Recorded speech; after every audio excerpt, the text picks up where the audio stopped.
The Patriots at 3 selected Drake Maye.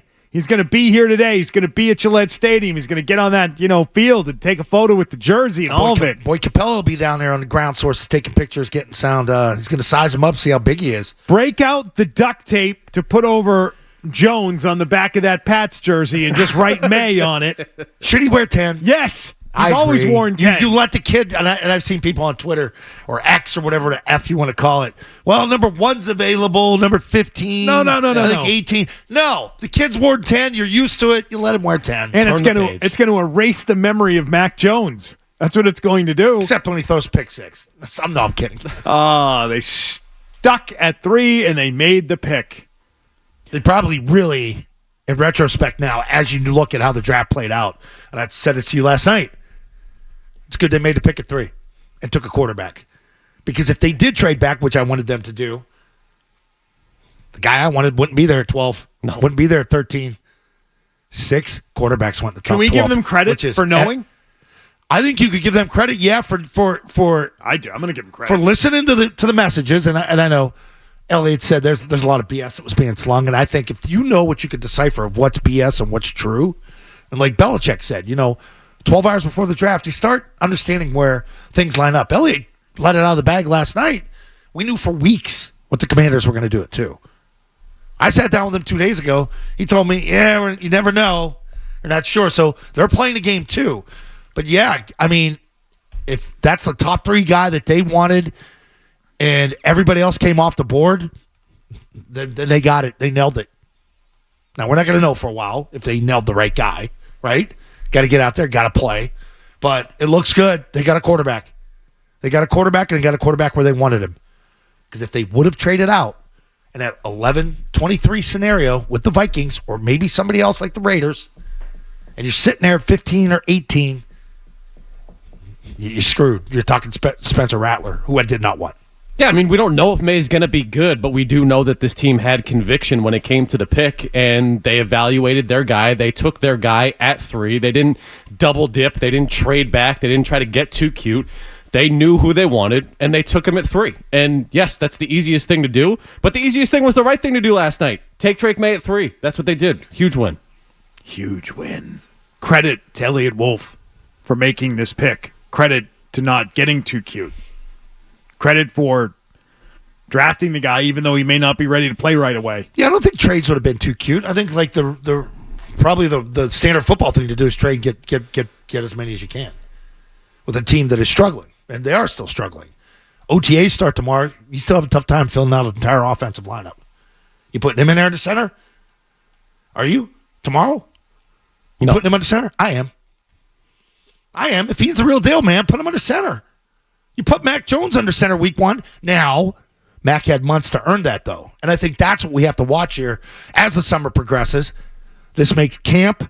This makes the anticipation of mini camps, of getting down to Gillette, sitting on the hillside, that much more fun once the end of July comes around. And we get to the 3 preseason games. Because now you kind of got a guy. You haven't had a guy. You thought you had a guy a couple years ago. Then you kind of knew you didn't have the guy. And here we are, going through the process again. But, man, does he look the part. Like, he's cookie cutter, quarterback factory. We're going down, pick up one. Get me one quarterback on the way home tonight, honey. Mm-hmm. I'm going to go down quarterback factory, pick him up, put him in the back of the thing, and then just stand him up in the corner. I think this is no lose for Elliott Wolf. In my opinion, he did the right thing. He took the right guy. And if Drake Maye stinks in 3 years, I'm not holding it against him. No. I'm not. He made the right pick. The same way I don't hold Mac Jones against the team or the coach or anybody. And I think the nice thing about him, he didn't work out, but they did the right thing drafting Mac Jones. Always. Yeah, totally. They absolutely did the right thing. It didn't work out. Now, they did some things that were wrong after they drafted him, sure, which they deserve all kinds of blame for, but the pick of Mac Jones was the right pick. See, this is the right pick, and no one should lose their job in the front office if this guy doesn't pan out. The only people that are at risk of losing jobs are on the coaching staff if this guy doesn't work out. Yeah. And I in think, my mind, okay, so it's now your job to develop this player. So then with the hesitation to play the player, which I am not in agreement with, right? I've been that guy since day one. If you're picking top 3, that's a stud. You go out and you play. You get him ready. I think I might be able to start to understand why we're going to have to take this day by day. And Mayo said, he understands he's not the starter. He's got to earn it. The best thing Mac Jones had going for him was he had Josh McDaniels. You had a proven play caller, a proven head coach that was hands-off and said, you deal with the offense, my coordinator. You get the quarterback ready to go. I'll stand back and watch and observe. And then week 1, I'll make the decision to make him the starter and never waver from it. You don't have that luxury right now.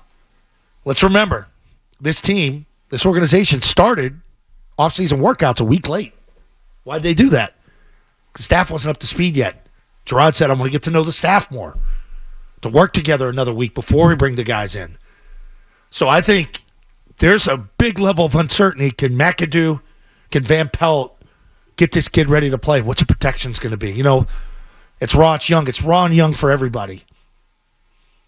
But there's no reason that when the practices start, you can't sit there and we'll have all the beat guys on, charting the throws like we did, the Cam Newton, Mac Jones year, where he said, this guy won this day, this guy won this day. And we'll be doing that with him and Jacoby. Oh, and number 4, Bailey Zappi, your guy. Everybody's guy. Yeah, look, the second part of it for sure is, did you do enough to surround him with enough talent on the field and a coaching staff that's actually capable of doing it? But you do need to bring in the franchise quarterback, and at least they did. They checked that box last night by bringing in Drake Maye. At least you have a QB that you feel like can be a true franchise quarterback. See, and that's why I bring up the Jones comparison here, because, okay, he was the 15th pick. He was the 5th guy taken, not the third overall. Yeah. And day 1, he's your starter with pretty much the same offensive situation. Take out Jacoby Myers. But you're giving like Pop Douglas or KJ Osborne. It's sort of, Bourne's here. Hunter Henry's here. It's sort of the same situation. Massive indictment of Bill Belichick. Good defense, but go ahead. And this offseason, right? We focus so much on they didn't get it done in free agency. They didn't land Calvin Ridley. How is it that 3 years later you're drafting a quarterback again and there are no other pieces to help what is now the new quarterback? That to me is unforgivable. Bill hosed them in this department. Absolutely screwed them and set them up for this situation that they're currently in. That should not be forgotten. We had a guy on yesterday. And Billy O'Brien, who's the head coach of Boston College, that did have the opportunity to come back here and work, but knew the situation, knew the cupboard's bare on offense, was frustrated all year long. I'm going to go to Ohio State, guys. The BC job wasn't there yet. Yeah. Then that thing developed a week later and said, holy crap. But his intent was, I don't want to deal with this. We don't have a we don't even have an effing quarterback, yet alone receivers. He didn't know. Billy's one of the best play callers in the league. And leagues, collegiate, pro. He talked about call plays for Bryce Young in Alabama. He called high-level games. He did it with the Texans. Now all of a sudden he's a terrible play caller? Give me a break. I mean, the way the league is set up, you're supposed to have a quarterback on a rookie contract with a loaded roster. You had it. And if he winds up being good, then you got to make tough decisions. There's no year 3 of Mac Jones is when your roster is supposed to be absolutely loaded. Believe it, even at the end, like with Brady and when Gronk was breaking down, they went and tried to get Josh Gordon. They tried to get AB. They tried to get guys. They traded for Mohamed Sanu. Even then, Bill tried to stock it a little bit, even though he was blowing picks with N'Keal Harry. He didn't do it last year. You should have got DeAndre Hopkins. You brought him in the freaking building. You don't let that guy leave the building. And that tells you at least you're trying. And that's the Beatles' point. The cupboard's bare. Yeah. Thanks to Bill. Bare. Yeah. Thanks to Bill. Yeah, I couldn't hear. I just couldn't hear Bill last night. I couldn't stand to listen to Bill talk about it was good. The Patriots or about Drake Maye or any of it. It angers me. I don't want to listen to that. It's like, this team sucks because of your roster management. You're the guy who left the offense bare in New England. Oh, they need a tackle? It's one of your needs, Bill? Why? Why do they need a tackle? He said tackle, receiver, quarterback. Yep.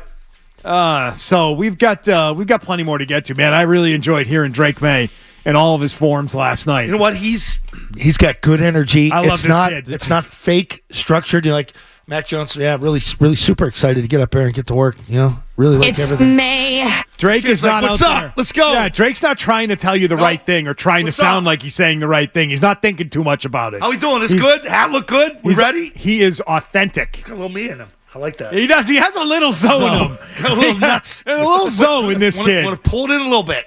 We pull it in a little bit. Hey, if you like that clip, check out more videos from Zolak and Bertrand right here. For more Patriots analysis and opinion, hit this playlist.